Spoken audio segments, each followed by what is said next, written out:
Welcome back to the Pirate Republic. This is an audiobook presentation of Pirates of the Wild West, the first novel in the Storm of Time series, released one chapter at a time. In today's chapter, the sea battle continues between the Queen Anne's Revenge and the Ironclad called the Comanche. All right, this is a big one. Keep the powder dry and get ready for the crash.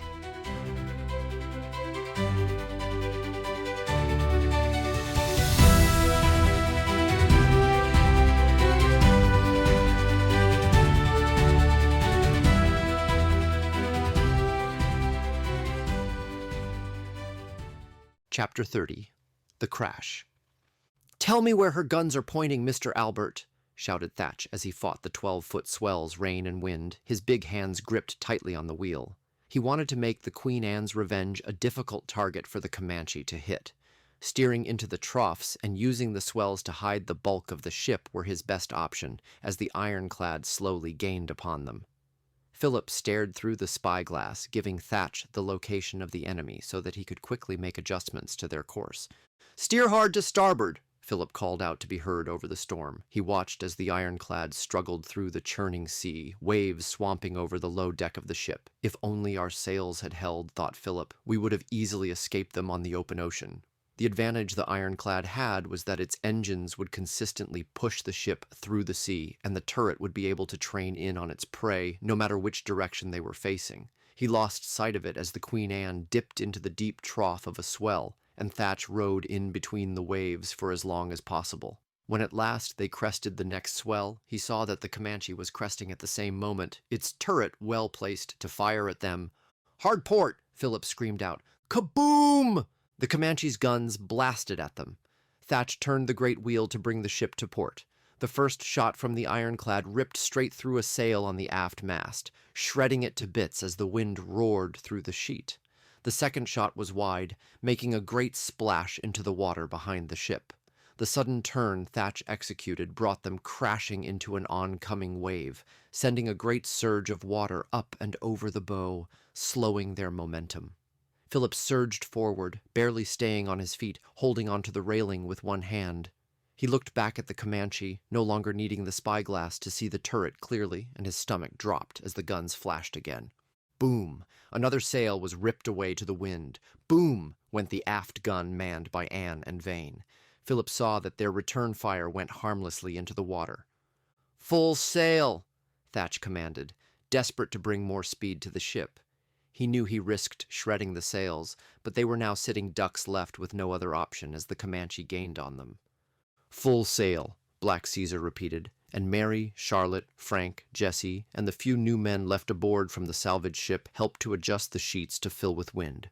Tom appeared next to Thatch to look up at the man with fear in his eyes. Thatch stared down at the boy, and his gut twisted with regret. He could very well have caused the end of the kid's short life by bringing him aboard the Queen Anne's Revenge. Tom was shivering in the cold rain, his arms wrapped around himself. "Damn that Woods Rogers," Thatch cursed to himself. "Don't let them see your fear, boy." Thatch pulled one of his revolvers and handed it to Tom. "Take good aim and shoot them in the eye." Tom looked at the heavy pistol in his hands, then looked up into the dark, wild-eyed face of Blackbeard. The shiny metal barrel was cold and slick with rain in his hand. Tom looked over his shoulder at Philip, watching the Comanche from the aft railing next to Anne and Vane loading the swivel gun for another shot. Then he turned back to his captain. "Aye, Captain Blackbeard," he said.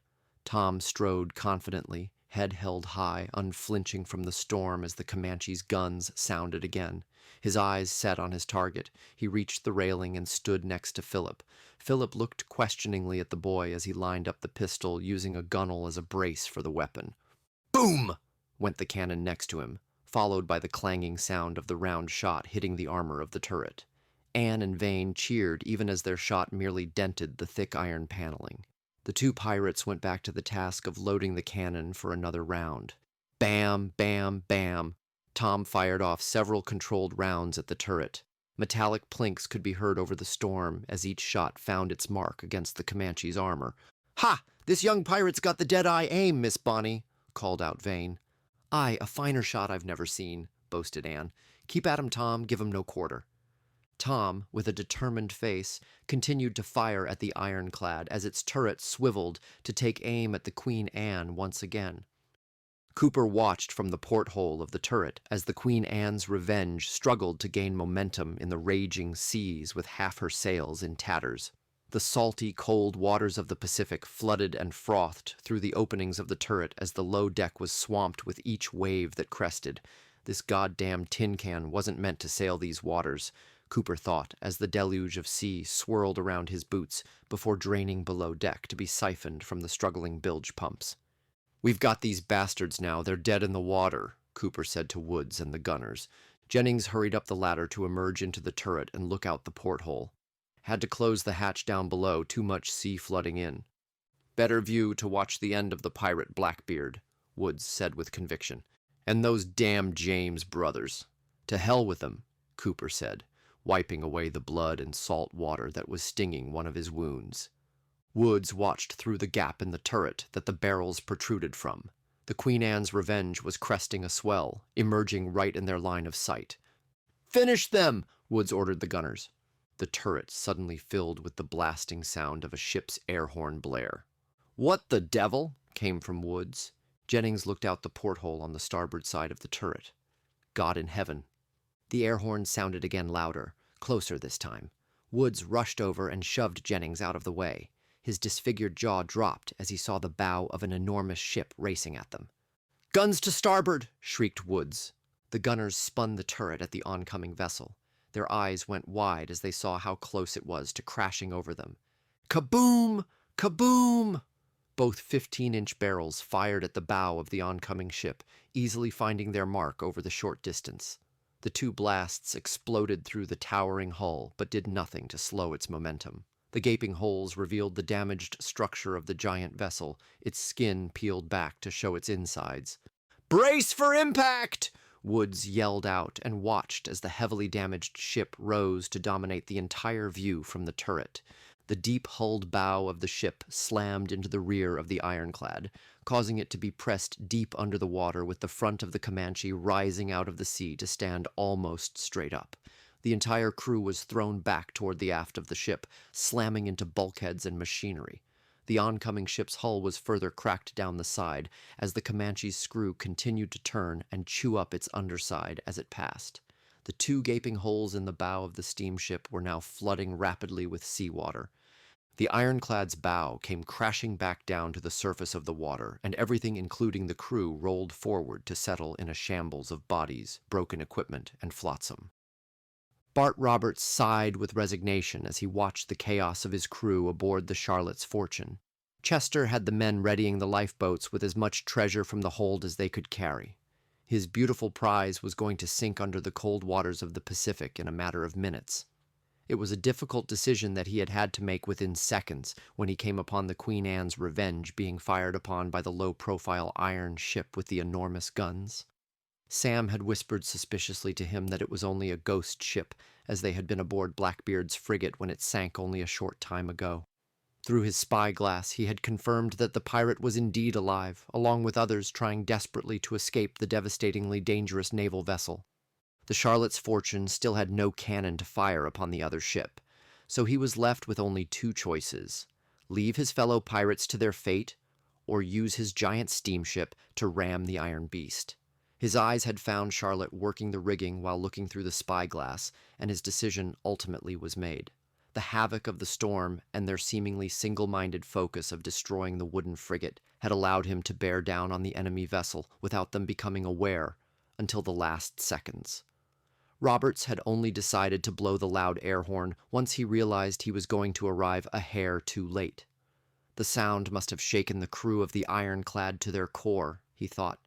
Unfortunately, blaring the horn before they were able to ram them gave enough time to turn those big guns on the Charlotte's Fortune, blasting big holes into its hull. Bart watched as Sam flew up the stairs two at a time to run into the pilot house where he stood watching, dry, sheltered from the storm. "She's lost, Bartholomew. The lower decks are already flooded. Engine power is gone. Chester said maybe 45 men made it out." "Let's be done with it then," Roberts said. "We want to be away when she pulls under. Abandon ship, Sammy." Sam handed him a long rifle from a weapons store near the instrument panel and took one for himself. They needed to be prepared to return fire from the iron ship if it survived the blow they had dealt it. The two pirates made their way down the stairs and to the hoists that were lowering the treasure and weapon-laden lifeboats into the water. 4 had already been launched in the churning seas that were becoming worse with each passing minute. The 5th boat was being lowered on the starboard side where the pirates had gathered as the ship gave out a huge groan and began listing heavily to port. The boat being lowered beat against the hull of the ship, and Sam, Bart, and the remaining men held onto the rail as the angle of the incline was enough to send them sliding to the other side of the deck if not for their grasp. "We're out of time," Bart called out. He then pulled himself over to the controls of the hoist and released the hanging boat to fall into the water. He watched with bated breath as the boat landed on its side, spilling most of the contents into the sea. Then it settled upright and began to float away from the sinking ship. Bart climbed over the railing to hang off the side. "Follow me to meet Poseidon, boys." With that, he used the listing ship's hull as a slide, cascading down the structure toward the water. He used his feet just before the hull curved inward to launch himself out and into the cold, dark sea. Sam looked at Chester and the 3 other waiting men. He shook his head and muttered, "Into the deep we go again." He leaped over the rail and mimicked Bart's slide and followed him into the water.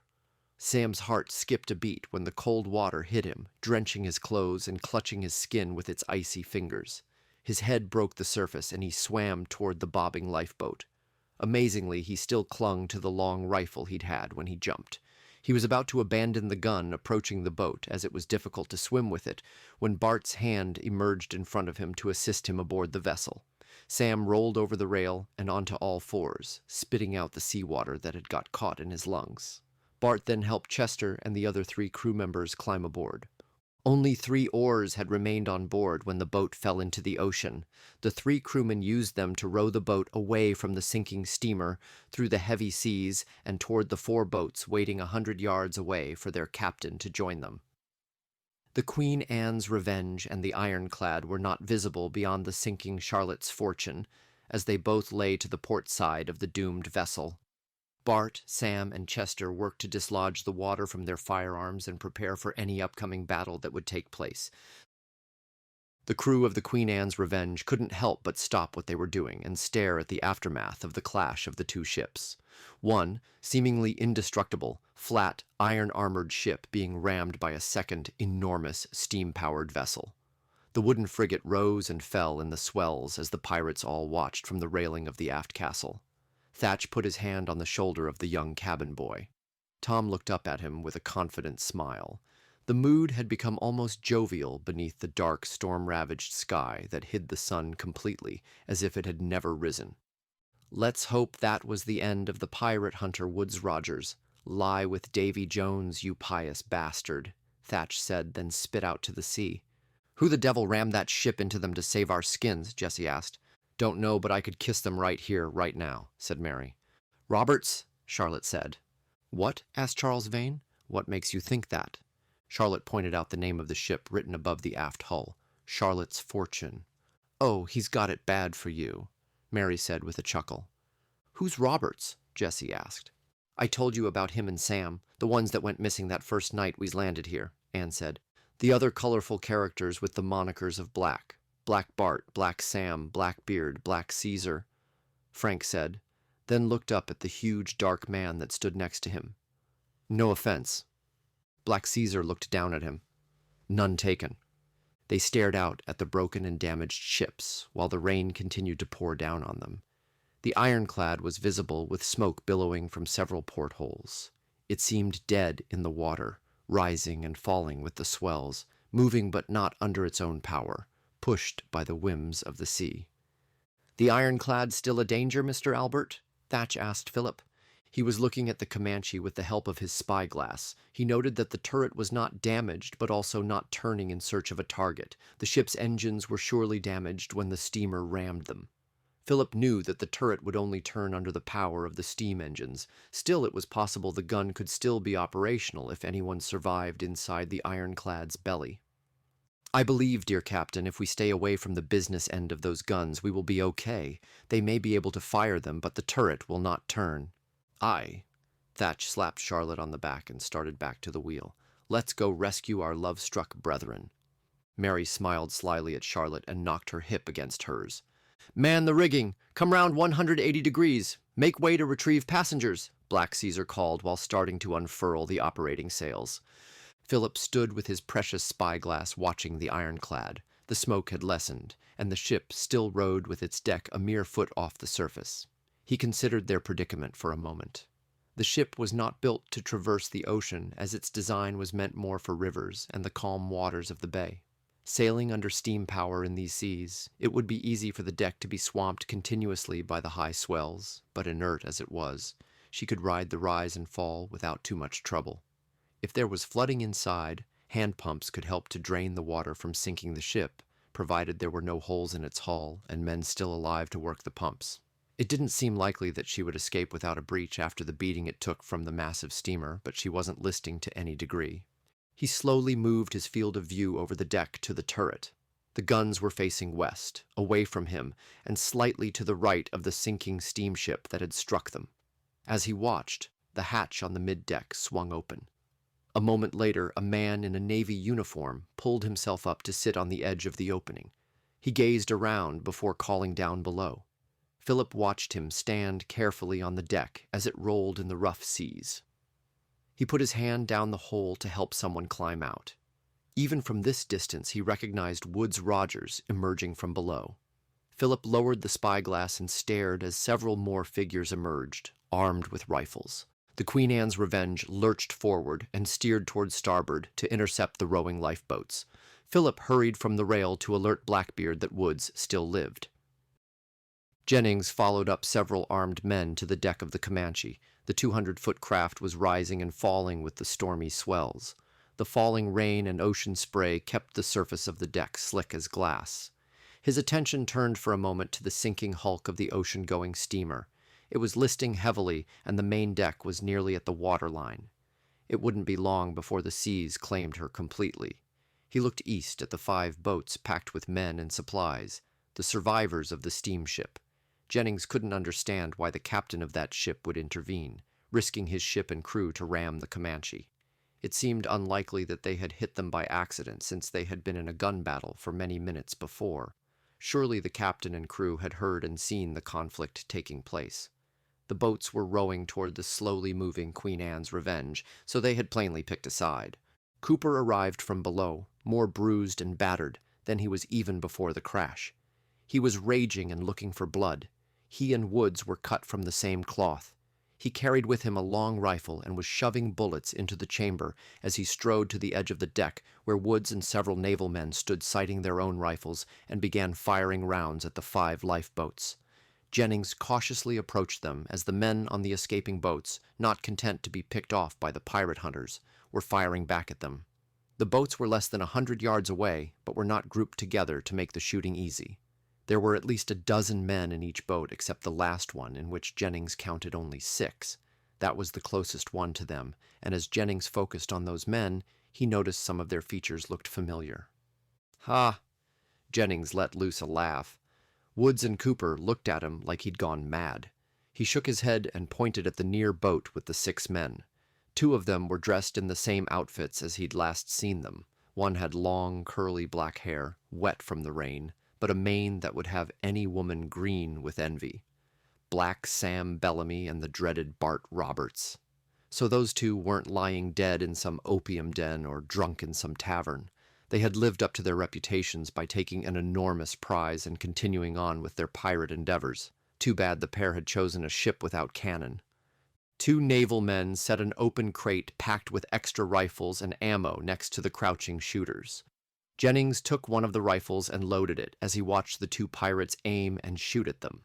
Neither crew was having an advantage over the other. The storm and swells made hitting your target an act of extreme luck rather than skill. Jennings attempted to time the wave motion as he took aim on the 2 pirates who he now felt took a good portion of the blame for his circumstances. He had spent the last weeks focusing solely on holding Blackbeard culpable, but the rest of these miscreants are just as guilty.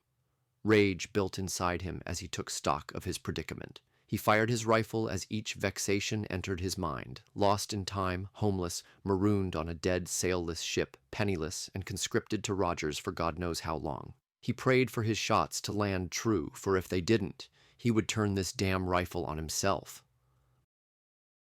Bart, Sam, and Chester crouched low in the lifeboat, using the gunwale to steady their rifles as they returned fire at the men huddled on the low deck of the iron vessel. The men rowing didn't have the luxury of crouching down as they pulled hard on the oars to increase the distance between them and their enemy. Thankfully, the giant guns on the Ironclad's turret were pointing away from them, and Bart hoped they were damaged enough to be unable to fire. He wasn't sure who these men on the iron ship were, but he didn't want to wait around for an introduction. He glanced at the Queen Anne's Revenge heading toward them and hoped their cannons still operated. None were easy targets in this turbulent sea, but a few broadsides would send those bastards running for the belly of their iron beast. Sam was glancing at Blackbeard's ship between firing shots at the Navy men. "How is it that Thatch raised that ship from the deep?" he asked. "Don't know. Maybe the same magic that brought us to the future, Sammy. The man is a mystery, and I've heard many a rumor that he be the devil in disguise." "Not such a good disguise. Most take him for the devil at first sight," Sam said, firing off a round at the iron ship. "Can't wait to meet this devil we just sacrificed our ship and treasure for," grumbled Chester sarcastically. "Looks like you won't have to wait too long," Bart said with another glance, as the Queen Anne's Revenge began to tack on a course to intercept them. Blackbeard spun the wheel to bring the port side of the ship to bear against the Ironclad. He smiled as the turrets still faced away from them without power to operate. There were a dozen or so men on the deck firing at the longboats launched from the sinking steamer. He would pound those bastards to the bottom of the sea in a moment. "Give 'em a broadside, Miss Bonnie and Mr. Vane," Thatch yelled out.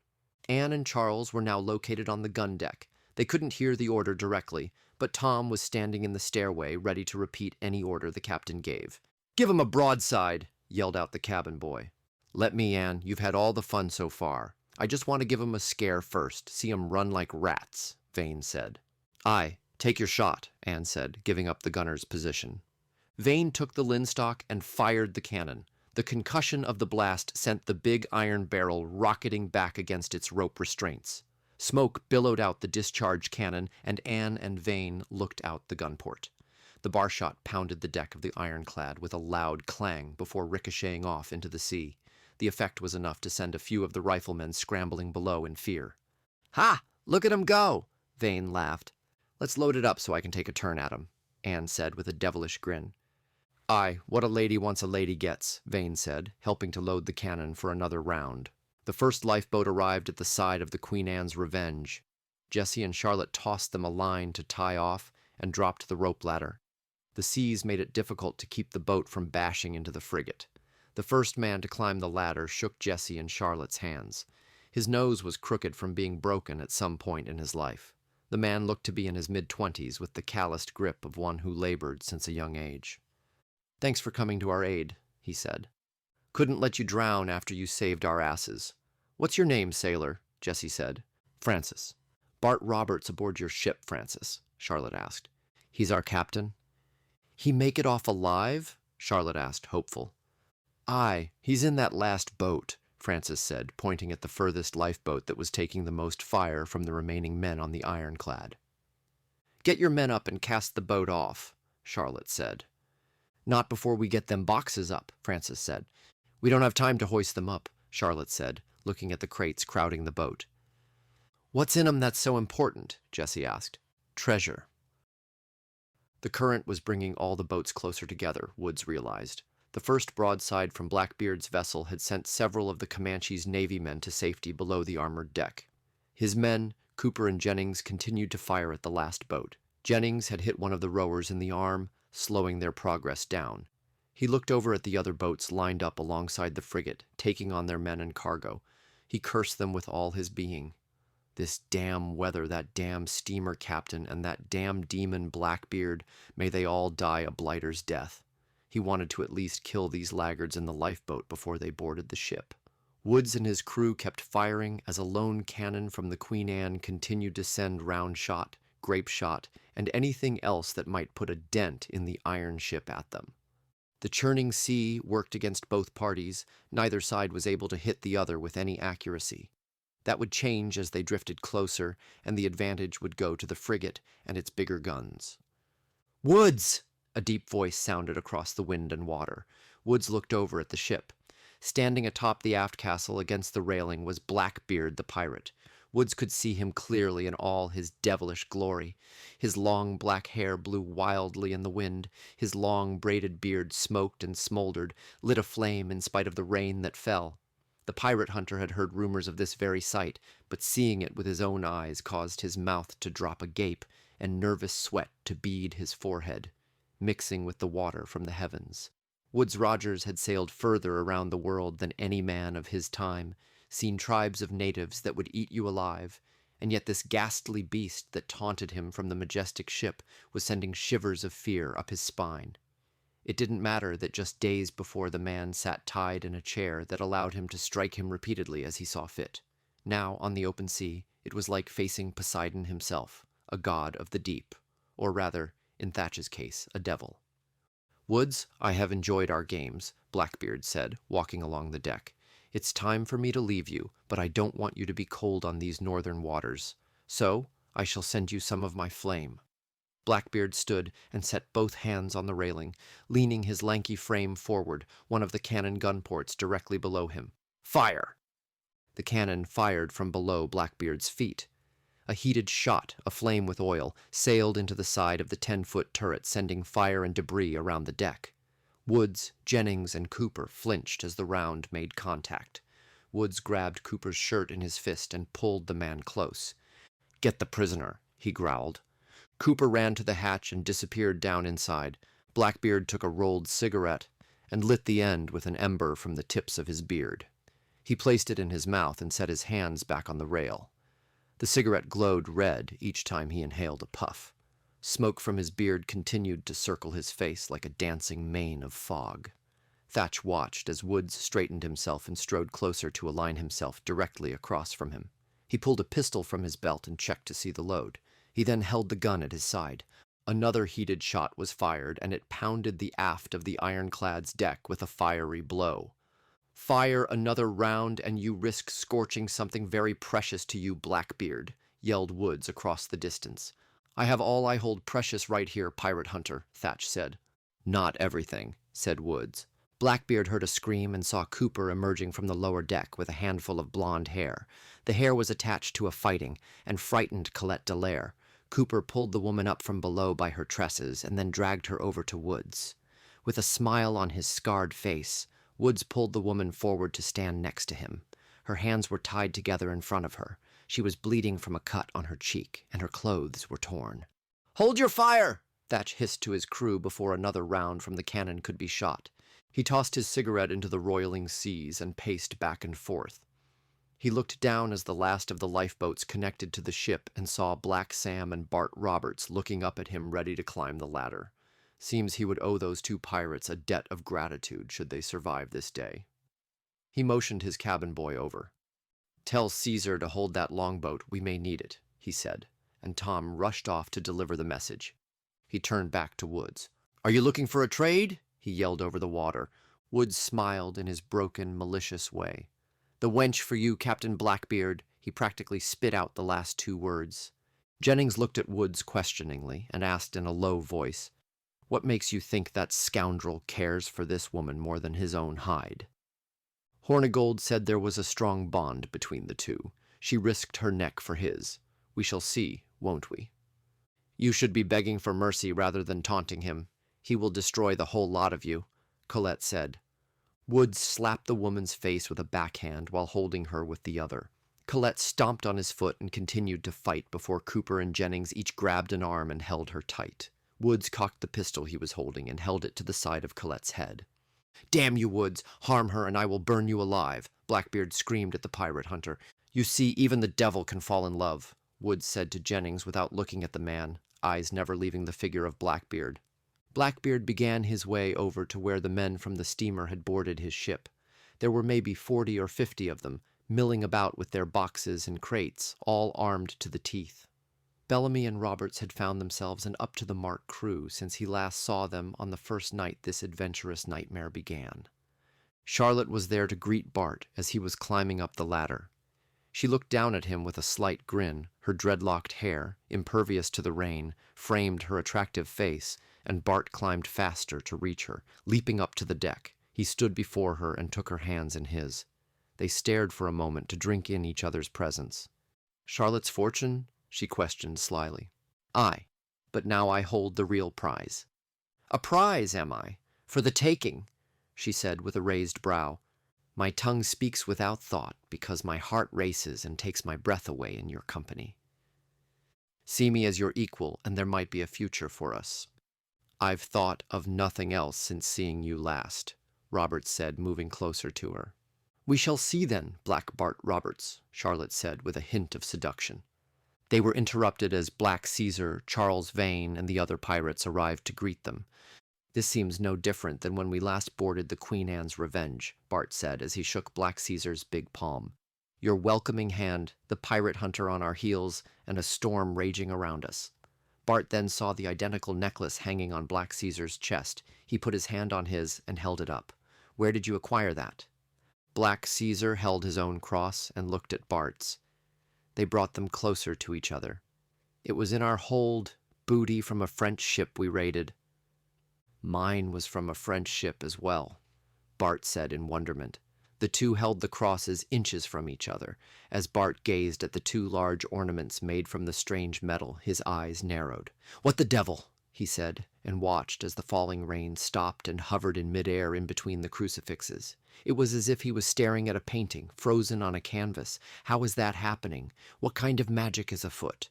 His thoughts were interrupted as Blackbeard strode up and slapped him and Sam on the back.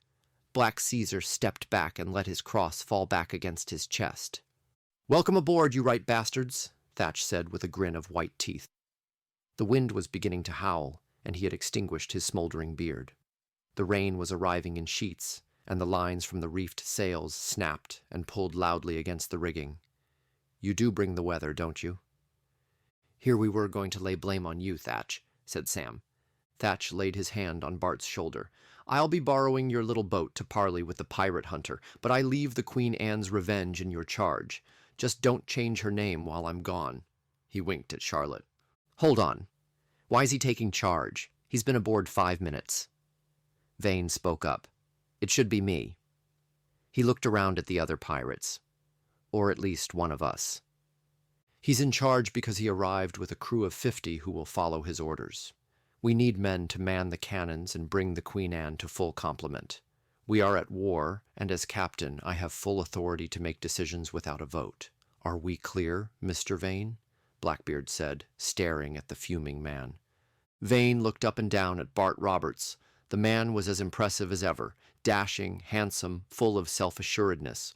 Robert's old crew had told stories of him being impervious to bullets and blades when such talk would happen in the taverns of Nassau and Havana. Should have known the bastard would show up again, Vane thought. He looked back at his company of men. They were a work-hardened, sturdy sort as far as he could see. Thatch again had made a wise choice. Didn't mean Vane would have to like it, but his argument against it was quickly at an end. "Aye," he said, keeping his eyes locked on Thatch's, just so the man knew his decision was not made because he was cowed. Thatch nodded to him in understanding. "Caesar, Sam and 4 of your men, Bart, can row me over to Woods. Then they'll bring Miss Dallaire back safely here while I deal with the pirate hunters." Thatch handed his weapons one by one to Tom, leaving only his cutlass on his waist. "Keep these in good form for me, boy." Tom nodded his head and then took his derringer out. He handed it secretly to Thatch, who smiled at the boy and stuffed the small pistol up his sleeve. He ruffled the boy's hair and descended the ladder to the waiting boat.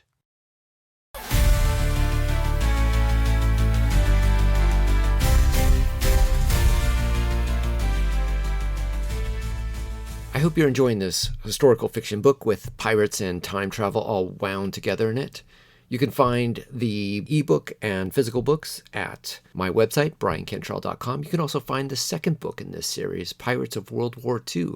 And if you're a fan of pirates, you can check out thepiraterepublic.com. It's a weekly newsletter that I put out every Friday. All sorts of great pirate history, events, news, and happenings. You can also toss a few doubloons our way by joining our Patreon at Patreon, The Pirate Republic. We'll see you next week. Till then, fair winds and keep a weathered eye.